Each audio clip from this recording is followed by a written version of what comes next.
6 langkah untuk memperbaiki hidup lo. Nomor 1, diam. Jangan kasih tahu orang lain tentang perubahan yang ingin lo capai, karena kita nggak tahu apa reaksi orang-orang.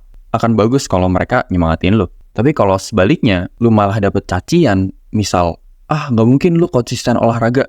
Di saat itu mungkin lo akan ngerasa marah.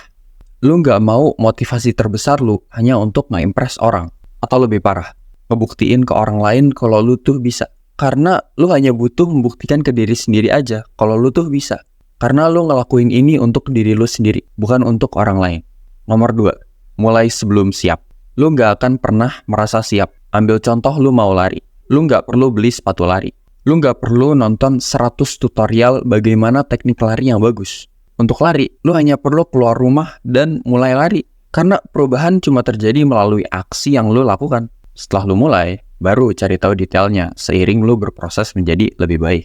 Nomor 3, jangan keluar jalur. Perubahan besar yang terjadi di hidup ini disebabkan oleh langkah kecil. Langkah-langkah yang lo ambil setiap harinya. Contohnya lari. Untuk naikin pace lo, kecepatan sprint lo, atau ngurangin lemak di badan lo, caranya bukan lari selama 2 jam tapi cuma pas termotivasi, tapi tentang bagaimana lu setiap harinya memutuskan untuk lari, yang seiring berjalannya waktu, target-target yang lu dambakan akan satu persatu tercapai.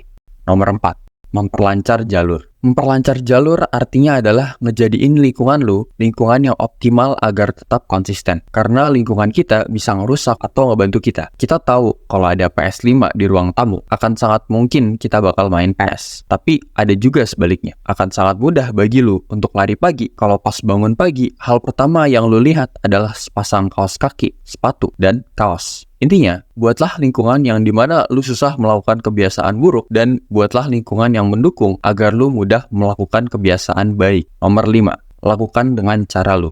Saat gua mulai perjalanan ini, banyak banget cara unik yang gua pakai yang kayaknya belum tentu cocok untuk orang lain. Gue pengen lu cari cara unik lu sendiri. Cari cara yang works untuk lu. Cari cara untuk bisa mengurangi kebiasaan menunda lu. Cari cara yang sesuai dengan kondisi lingkungan lu. Cari cara yang mempermudah perjalanan lu ini. Karena lu orang yang paling tahu tentang situasi lu yang unik. Karena lu adalah orang yang paling kenal dengan diri lu sendiri.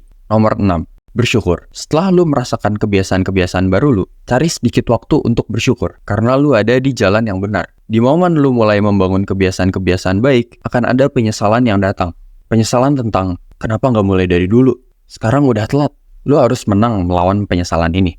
Karena yang penting adalah sekarang. Sekarang lu udah berada di jalan yang benar. Maka dari itu, bersyukurlah. Makasih udah nonton video ini. Karena lu udah sejauh ini, you might as well subscribe and have a nice day.